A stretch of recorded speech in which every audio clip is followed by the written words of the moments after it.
You may have left the place, but Egypt's still living in your heart. I know.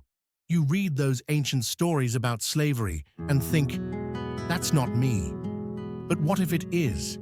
What if you're still in chains?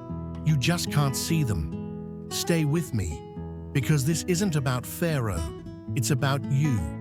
The Israelites had been enslaved for 400 years, treated like animals, beaten, broken, and yet, when God set them free, they wanted to go back to Egypt.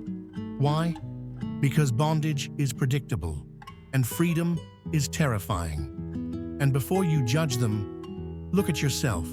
You left that toxic relationship, but you're still checking their social media. You said you're done with that sin, but it's bookmarked in your mind.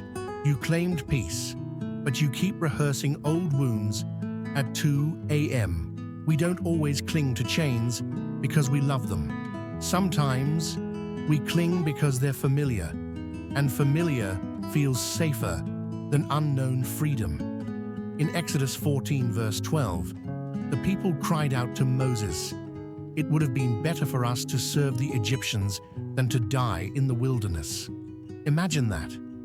God split seas, sent plagues, covered them in cloud and fire, and still, they missed Egypt. How many miracles has God done for you? And you're still living in your Egypt. It's not just ancient history, it's right now. That grudge you won't let go, that bitterness you nurse like a pet, that secret addiction you excuse because it's not as bad as it used to be. These are your Egypt. And as long as you stay, God can't lead you to your promised land. Here's what nobody tells you.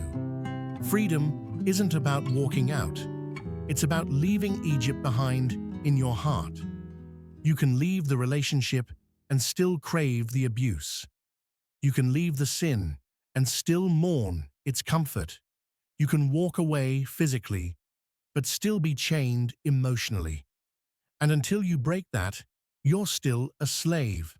But hear me, you don't have to stay there. Romans 6 verse 14 says, "Sin shall no longer be your master," which means you have a choice.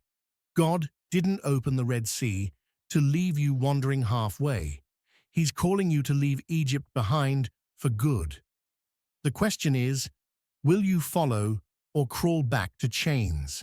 If you feel this, drop a comment, "I'm leaving Egypt." Subscribe now, because we're digging up the chains you forgot you were carrying.